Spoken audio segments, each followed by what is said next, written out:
is to accomplish wonderful results. It is to be a sanctifying, unifying work corresponding to the work which the great head of the church sent forth the first disciples to do.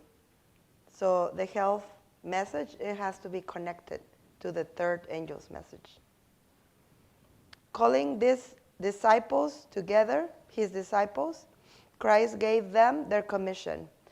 As ye go, preach, saying the kingdom of heaven is at hand. Heal the sick, cleanse the lepers, raise the dead, cast out devils. Why? This is the reason we do it. Freely you have received, therefore freely give. Behold, I send you forth as sheep in the midst of wolves. Be ye therefore wise as serpents and harmless as doves. In health and in sickness, pure water is one of heaven's choicest blessings. Its proper use promotes health. It is the beverage which God provided to quench the thirst of animals and men. Drunk freely, it helps to supply the necessities of the system and assists nature to resist disease. Abby, can you get me water, please? I think I left it in the kitchen. So, water is essential to life. Our planet is more than 70% water. Our body, it's about 70% water. That's a lot of water. Your brain is about 80 up to 85% water. Is that a lot of water? So if you want to think clearly, you need to stay hydrated. So we are supposed to drink water. Water has different effects. So internally, we need the water. But when we use the water for treatments, we're actually using heat and cold. That's what we're doing. But the water has an excellent heating capacity. It transports the temperature away from your body and into your body, depending on the need. So water has a very potent thermal capacity, mechanical and also chemical. And this is what we call excellent heat capacity, that water can store thermal energy. Water is a vehicle for administering heat energy or removing excess heat from the body. So look at your body. Thank you. Look at how much water you have. Your skin is 64% water. Your muscles, 83%. Your brain and your heart, up to 85. Kidneys, 80. Bones, you thought you had dry bones? Not if you're alive. Up to 30%, your bones. Okay? Your blood, 85%. So 75% of our body weight is what? Water. When you're thirsty, what does that mean? You're already dehydrated. The benefits of using water for treatments, it's because everywhere you go, most places, you will find it. You'll find water. It's not too expensive. It's highly effective. You can use ice. You can use steam. You can use the liquid. It's non-toxic and safe. You just have to know how to use it. It's ideal for heat transfer. It can absorb heat. It stimulates the skin. And it's also good for mental health, okay, not just the physical. So you can use the water solid, which means what? Ice, or liquid, or gas. Now, some principles of chemistry. How do you transfer heat? Through conduction. Conduction means two things are touching. So if you touch the stove and it's hot, you're going to feel it. You're going to transfer heat through conduction. So it has to be touching. So fermentation, that's conduction, okay? Radiation is, for example, the sun. We don't have to touch the sun to feel the heat. That's radiation. Convection is when air is moving to transfer heat away, okay? Evaporation is when like the sweating. So it's going to be released through evaporation. And condensation is the other way around from evaporation, okay? Disease is an effort of nature to do what? To free the system from conditions that result from a violation of the laws of health. In case of sickness, what do? We have to identify the cause, change unhealthful, what? Conditions, correct wrong habits, and then assist nature. And this is when we do hydro. That's number 4, okay? So what is hydrotherapy?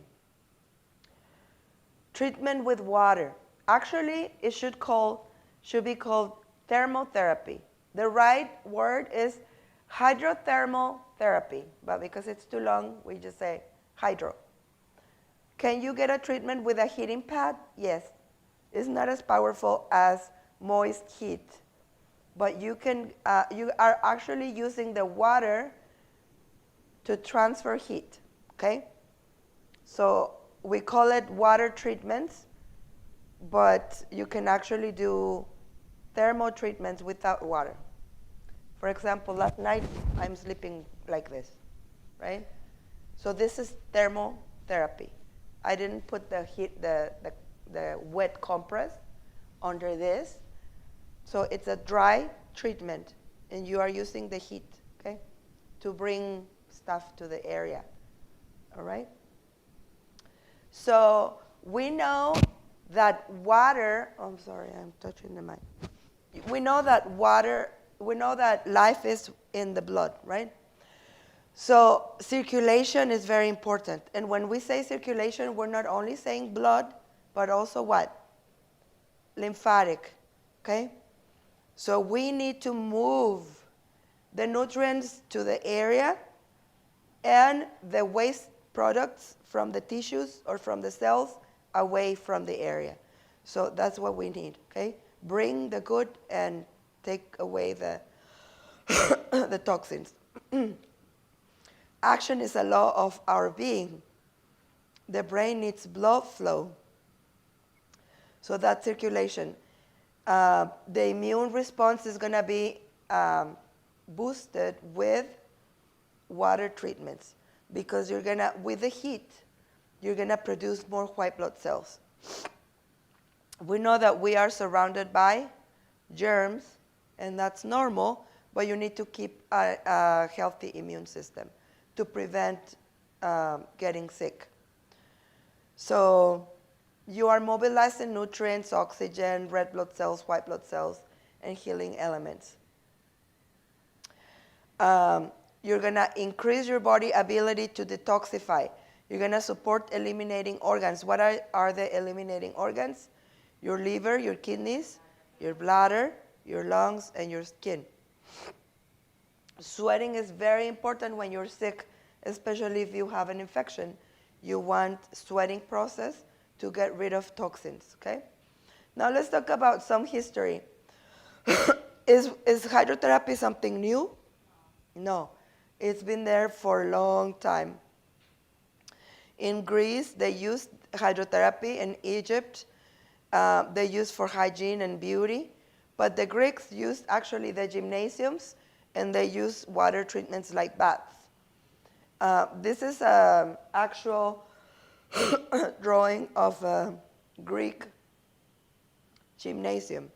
Okay, they have water. Hippocrates, that was the father of medicine. He used water. Do we have some of this candy? Yeah. It was so good. He codified the effects of hot and cold. Thank you. And he recommended bathing and sweating and walking and massage to treat and prevent disease. But we didn't continue doing it. After Greece, what is the next kingdom? Remember? Rome. So the Romans really, really used hydrotherapy. It was actually free. People could go to this public baths, and they had like a gymnasium. The palestra is where they go and exercise. And the taberna was like stores. They had like a mall, like little shops. You can buy drinks or food. And the apoditarium was like a locker room where you can leave your clothes and pay a little boy, slave, to watch it, because they didn't have locks or doors like we do now. But they had like cubic, that little boxes where you put it in there, but without a lock. So they pay little boys to keep your clothes. But that was the apoditarium. Now frigidarium sounds like what? Thank you. Huh? That's the cold water. So that's the common swimming pool, but it's cold, okay? And then the tepidarium sounds like what? Warm. Caldarium, hot water. So you would go from one to the next, okay? Labrum was like a small bathtub.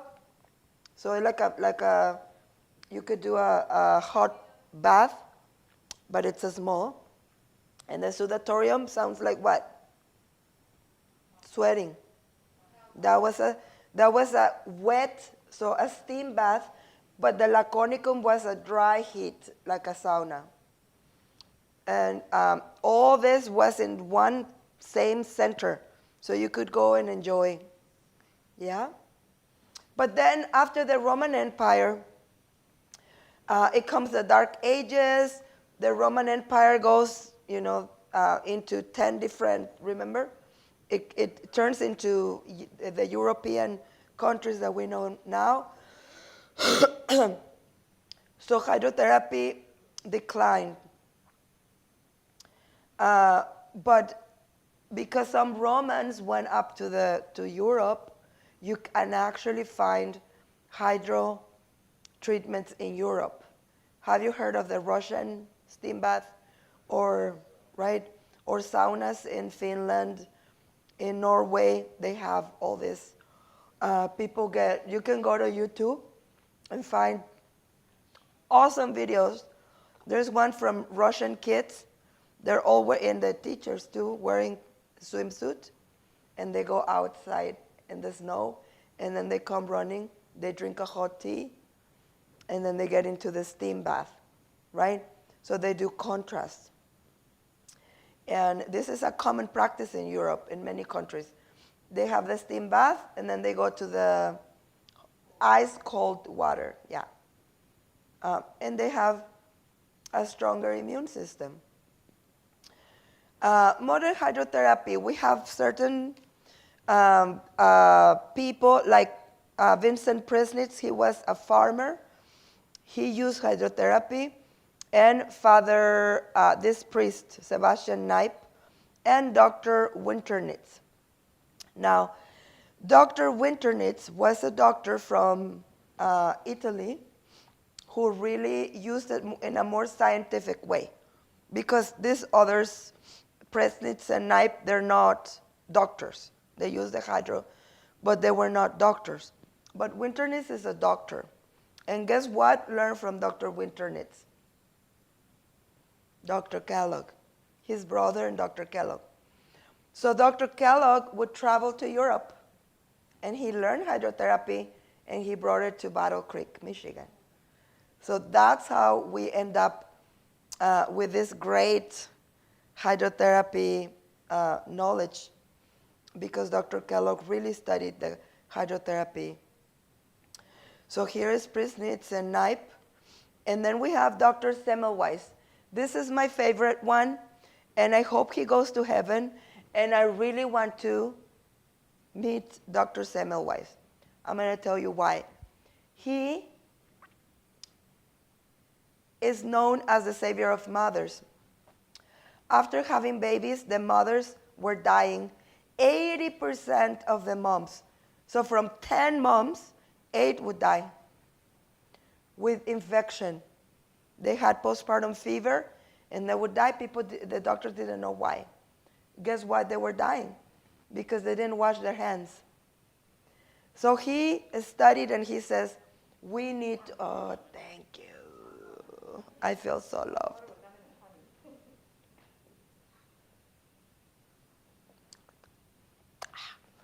So, um, so he told the doctors, we need to wash our hands. You know what the doctors did? They made fun of him. They say you're crazy. But in his hospital, from 80%, it went down to less than 1%. Just washing hands. Because they would go to one even surgery. So one patient full of blood, and then they would go to the next one. Imagine. So he had a nervous breakdown. They end up locking him in a mental facility. And I think this is so interesting because I think he was having he was being violent, and they're trying to hold him down, and they hurt his right hand.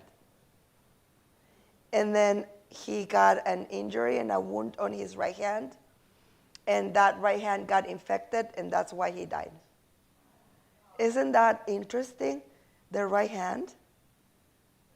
I just think it was funny that, I think Satan was, attacking.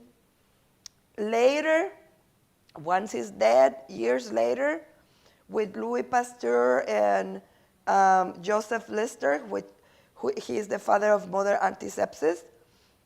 Look at what Joseph Lister says. I think with the greatest admiration of Dr. Semmelweis and his achievement, and it fills me with joy that at last he is given the respect due to him. But he never knew because he died, right? But they finally said he was right. We're supposed to wash our hands, to wash the instruments, right?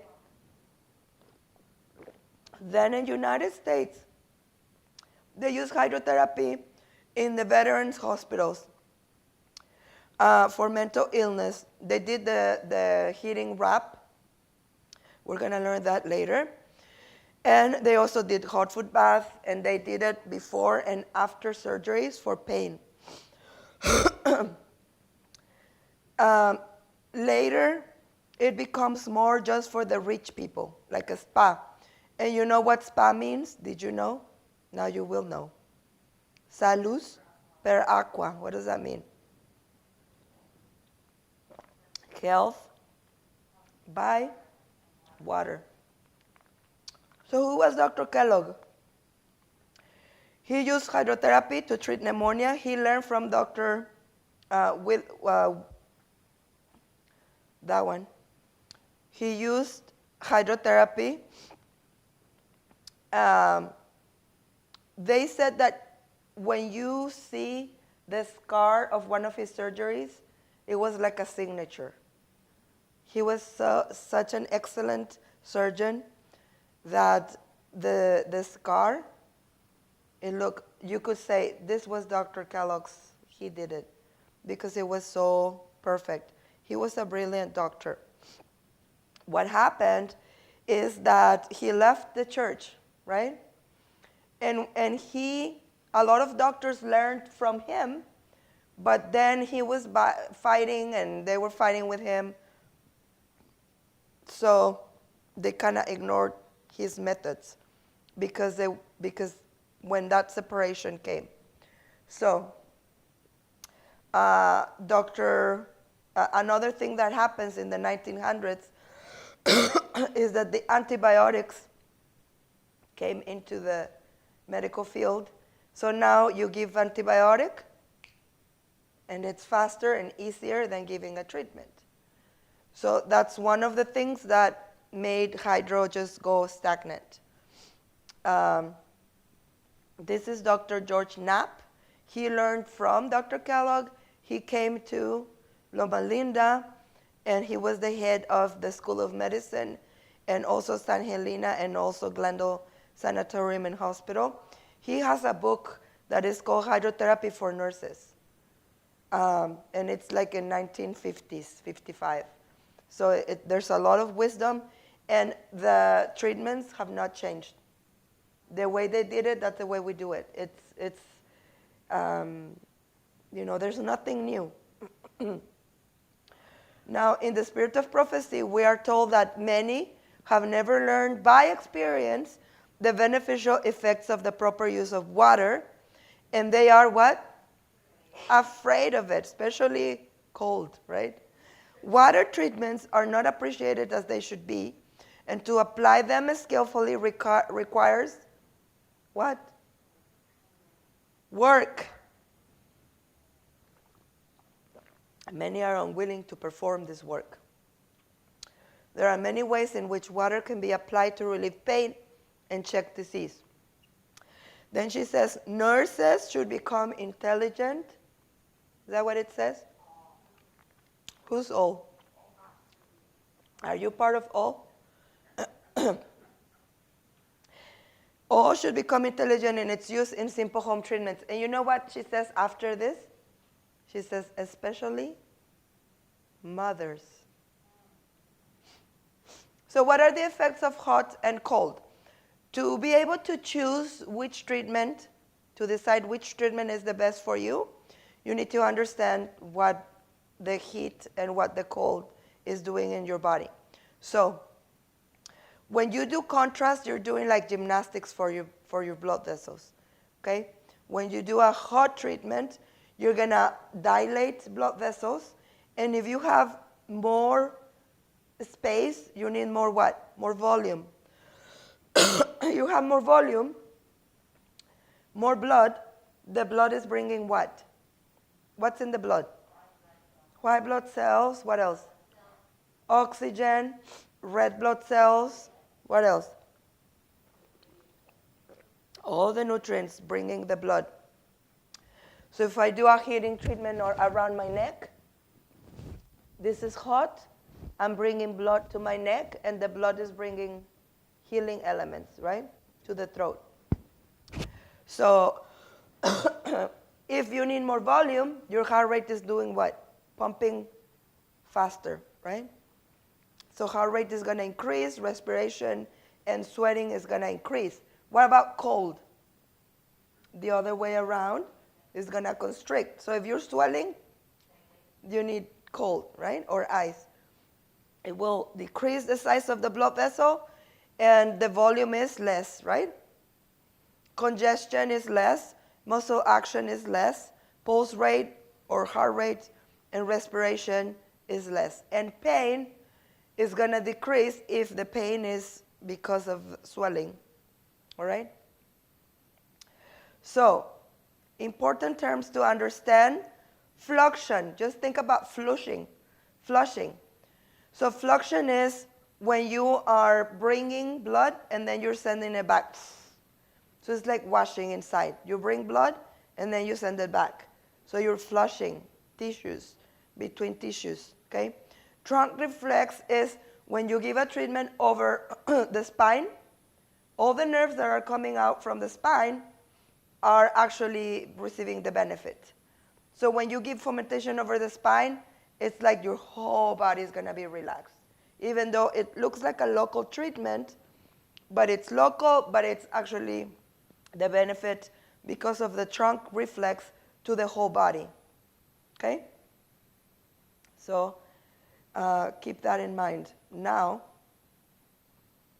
I'm going to skip those. Now, 3 systems that you need to remember that the hydrotherapy are going to affect are your cardiovascular system or circulatory, the skin, and the neurological or nervous system. So if I know someone in the community that has some type of infection or they have stress, I want to decide which treatment. These 3 things is going to be like a red flag. Do you have any heart conditions or circulation? Do you have any neurological? Or you have any skin problems? So would you put a heating pad or a hot fomentation over sunburn skin? No, right? Or a rash? No. What about Nervous system. What diseases can you tell me? Neuropathy. What else? Parkinson's, epilepsy, migraines. What else? Nerve damage. So you need to be careful. If they have that, you need to pay attention and say, maybe this is not the treatment for them. And also the circulatory. If they have bad circulation, a weak heart, you need to be alert with that, okay? Now, what's in the blood? Water, red blood cells. What else?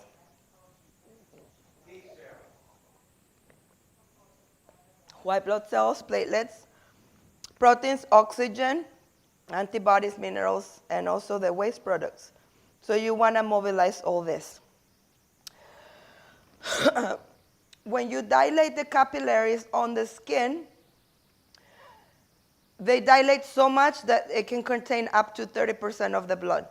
So whereas if I put a fomentation on the back and it's red because the capillaries dilate, you're bringing the blood to the surface, where is that blood coming from? From the internal organs. So if you have congested lungs, you're going to decongest by bringing blood out. But then you want to do fluxion, which is send that blood back. So you're flushing and mobilizing blood and waste products. Okay? And we're going to practice fomentations. Fever is good.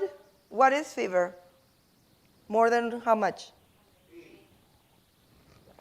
100.4 and above. That's good. What would be dangerous? 105 would be too high. 107, it's a medical emergency. Okay?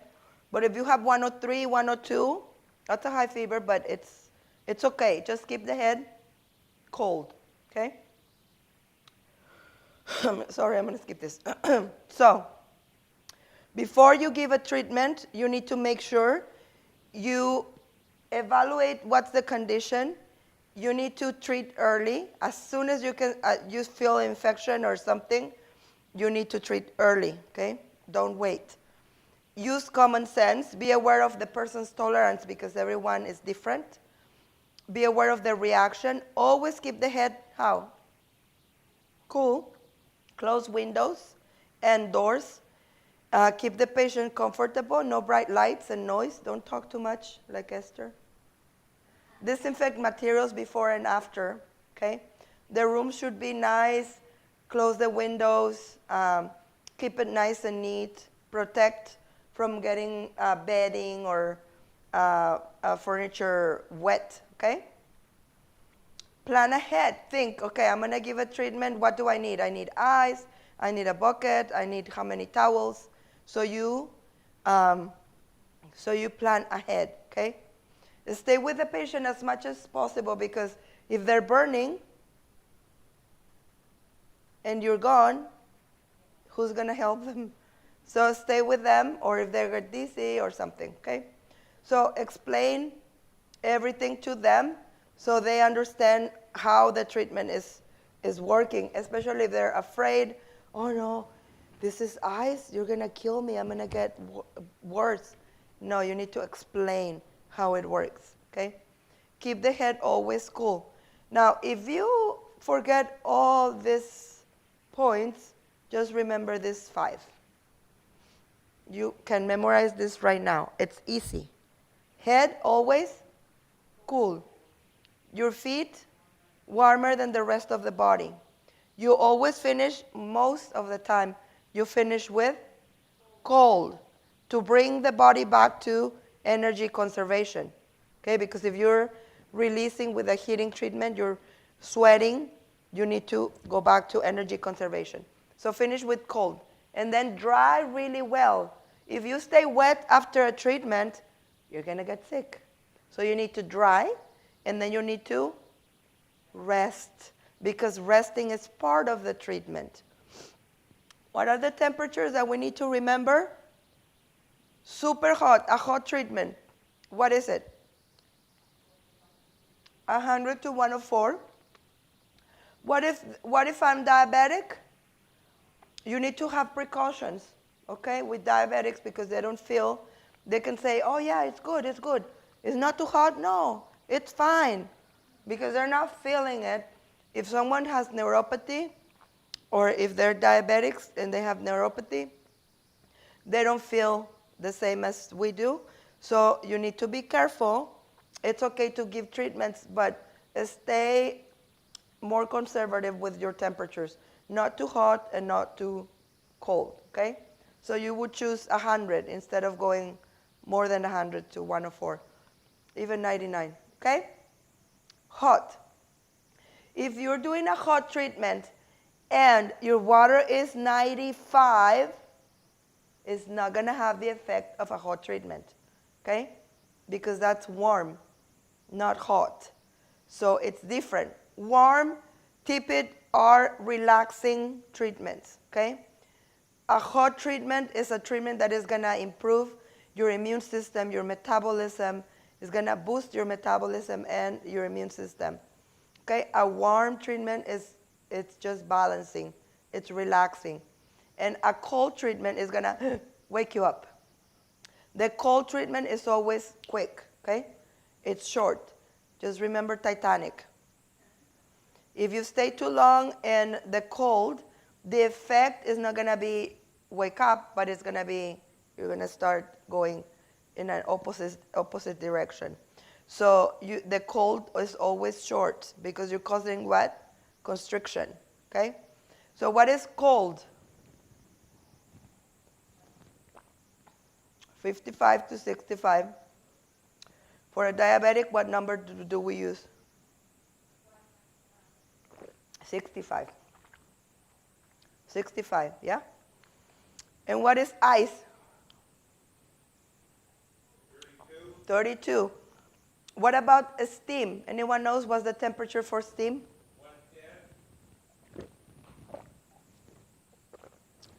212 Fahrenheit. 212 Fahrenheit or 100 Celsius. Celsius are easier, see? 0 is ice, 100 is steam. Or when the water turns into vapor, that's 100. In Fahrenheit, 212. Yeah, so 212. So what can burn more? Boiling water at 108 or 110, or steam at 212? Steam. So when you do steam treatment, you need to be very careful because it can burn really quick, yourself or the patient. Use extreme caution in diabetes, tuberculosis, arteriosclerosis, cardiovascular disease, paralysis, coma, altered sensibility, elderly, pregnancy, and extreme obesity. Caution, okay? That doesn't mean that you don't give the treatment. You just need to be careful. Why in paralysis or coma, unable to communicate? If they're burning, they cannot tell you, right? If they don't feel it, or if they're... Now, extreme caution. My grandma had infarct to the spine, and she was paralyzed from the neck down, the whole body. And the neurologist said, you're never going to move or walk or regain your functions because it was an infarct to the spine. And she was a woman of faith. She says that she thought that's what you say, but my God is greater than that. So she told my aunt, my mom, to give her contrast treatments. Now she was petite and skinny, so you could carry her with a sheet to the ice bath and then to the hot water and do contrast. So 5 minutes in the hot and then 1 minute in the ice. She didn't feel. She didn't have control of her functions, peeing, pooping, nothing. She didn't feel she didn't move, okay? They did fomentations over the spine. Do you think they ever burned my grandma? Raise your hand if you think they never burned my grandma. They never burned her. Thank you, you're so nice. They did. They burned her, I think, several times. But do you want to guess if she ever was able to walk again? Who thinks she walked again? Yeah, praise God. She was able to go to the bathroom by herself again, walk. The doctor was atheist, or he was unbeliever. He cried when she went in the wheelchair, and she stand. Like 3 years, I think, she was bedridden and persevering. I remember she was like she was concentrated, and I'm like, what are you thinking, Grandma? And she would say, I'm exercising. Because she says that in her brain, in her mind, she would go pinky, and then the other one, and then the other one, and then the other one, and then the other one. Like just imagining that she was moving. And that's how it starts. Question? How old was she? She was 60-something. She died when she was 87. Yeah, and I was a teenager.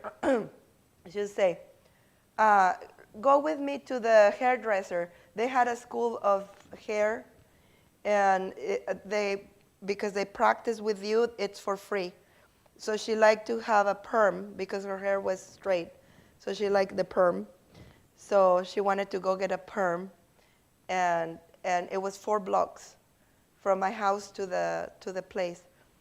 So I'm like, can we go in the car? No, I want to walk.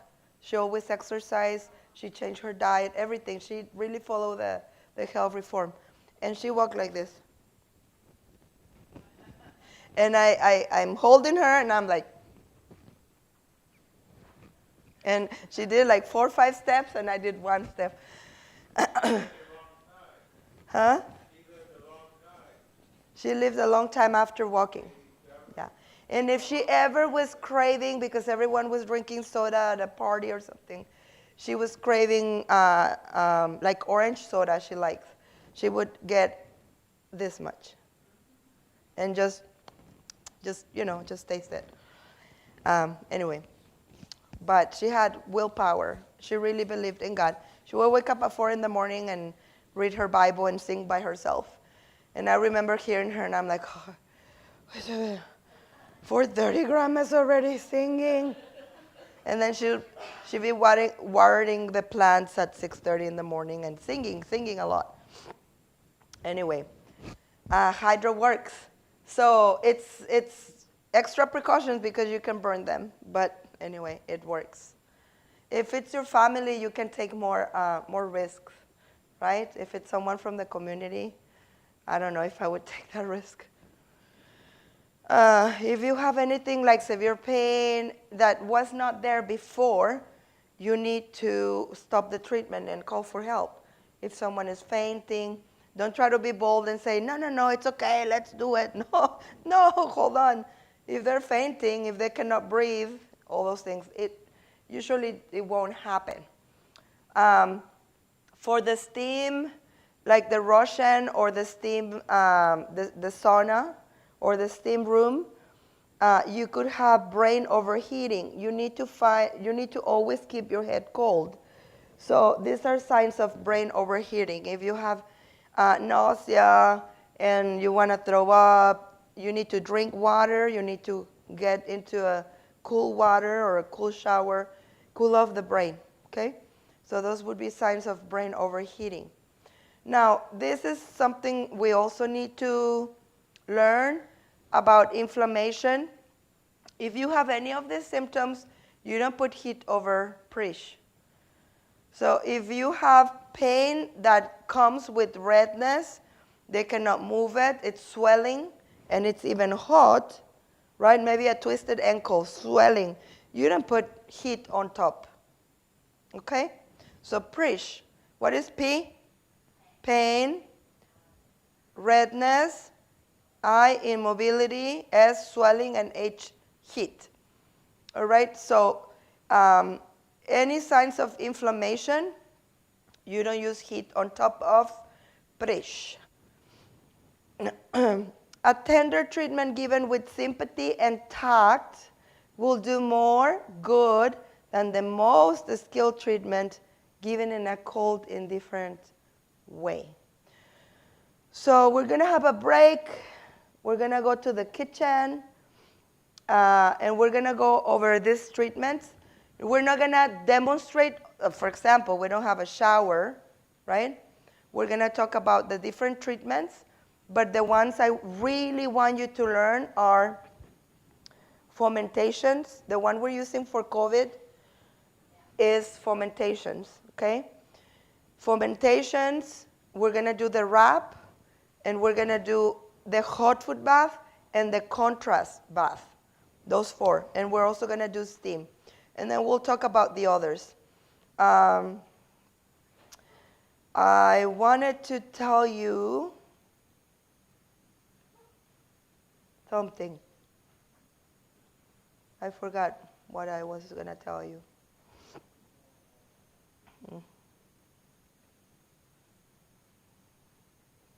Oh, those websites.